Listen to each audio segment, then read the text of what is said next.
बर' हारि माहारिनि जौगाथायनि बागै गोबां हाबाफोर मावलांनो थाखाय दिनै खौसेथि बर' सुबुं आफादा मावफुं मेल लानाय जायो। गुवाहाटीआव बर' साहित्य सभानि ससियेल लिटारेसि कालचार कमप्लेक्सआव खौसेथि बर' सुबुं आफादनि मावफुं मेला मोजाङै मोजां जानानै थांबाय। बे मावफुं मेलाव गोबां दैदेनगिरि माहारि आफादफोरा बाहागो लायो। बे हाबाफारिजों लोब्बा लानानै सावरायनाय जायोदि जिटिभि डिआइडि लिटिल मास्टार सिजन 5आव देरहासार जानो हानाय नबजित नार्जारिखौ साबायखर बावहरनाय जायो आरो साबायखर बावनायजों लोगोसे खौसेथि बर' सुबुं आफादनि 9थि गायसननाय सानाव गुवाहाटी नोगोरमायाव बरायगोन होननानैबो थांखि लानाय जायो। खौसेथि बर' सुबुं आफादनि गाहाय नेहाथारि मुस्रि पीताम्बर ब्रह्मआ ओरैबायदि बुङोदि बर' कछारी अट'नमास काउन्सिलनि बेन्दों सिङाव गोग्लैनाय जायफोर फरायसाफोरा एचएस आरो एचएसएलसि आनजादाव बर' बिजोंजों फरायनानै सेथि थाखोआव उथ्रिसारनायखौ खौसेथि बर' सुबुं आफादनि 9थि गायसन सानाव बरायगोन होननानैबो बुंथियो। आरो खौसेथि बर' सुबुं आफादा सोलोंथाइ, आबाद आरो गेलेनाय बायदि बिथिङाव नोजोर होनानै खामानि मावलांनो थाखाय दिनै खौसेथि बर' सुबुं आफादा गोख्रों थांखि लानाय जायो होननानैबो फोरमायदों। लोगोसेयैनो जिल्ला आनसलिक मिरुनि दैदेनगिरिफोरा थांनाय समफोराव दैबानाजों लोमजानाय सुबुंफोरखौ मदद होबोदों आरो बिथांमोना बिनिफ्राय बांसिन मदद होगोन होननानैबो दिनै मावफुं मेलनि गेजेरजों थांखिबो लानाय जायो।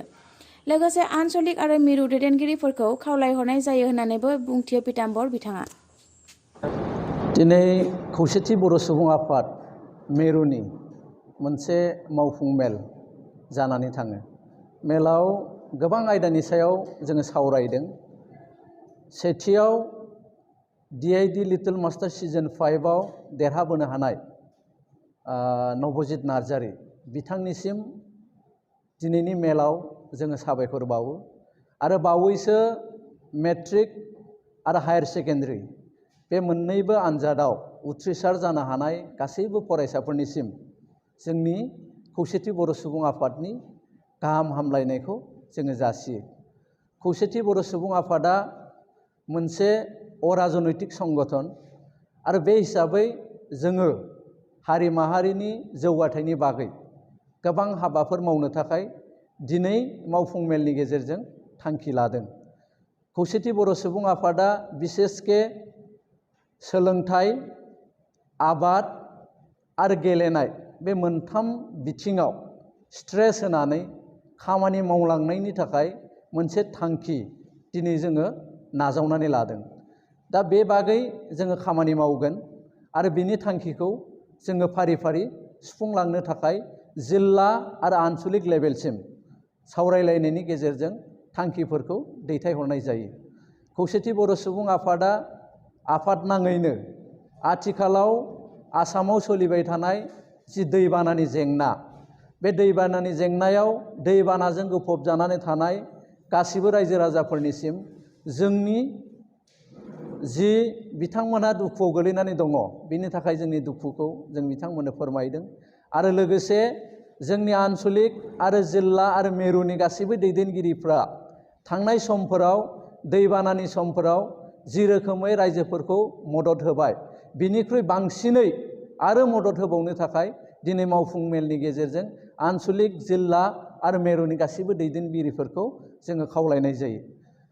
बिनि बागैबो जोङो जोंनि गावनि संगठननि खौसेथि बर' सुबुं आफादनि 9थि जि गायसन सान, बे गायसन सानखौ गुवाहाटी नोगोरमायाव 18 जुलाइआव खुंनो थाखाय जोङो सिद्धान्त लादों आरो बे खालिनो हायार सेकेन्डारि आरो मेट्रिक आनजादाव उथ्रिनो हानाय बर' कछारी वेलफेयार अट'नमास काउन्सिलनि बेन्दोङाव गोलैनाय जायफोर गोरों फरायसा बेफोरनिफ्राय टप 10 सायख'नानै बर' मिडियामनि मेट्रिकआव बर' मिडियामनि टप 10 आरो मास्टार जि सिजन 5नि बादायलायनायाव देरहासार जाबोनो हानाय नबजित नार्जारि बिथांखौ बरायनो थाखाय जोङो दिनै मेलनि गेजेरजों थांखि लायो।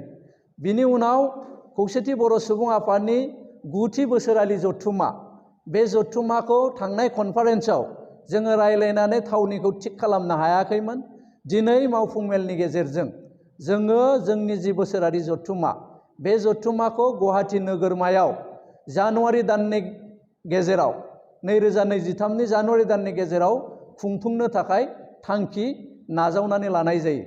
बिनि अनगायै जोंनि बर' कसारि वेलफेयार अट'नमास काउन्सिलनि जि हाबा मावबाय थानाय बिनि सायावबो दिनैनि मावफुं मेलाव मोनसे सावरायलायनाय जायो। सावरायलायनायनि गेजेरजों जोंनि हाउसआ दिनै मोनदांथिदों जे बर' कसारि वेलफेयार अट'नमास काउन्सिलनि जि मावनाय बे मावनाया एसे लासै जादों।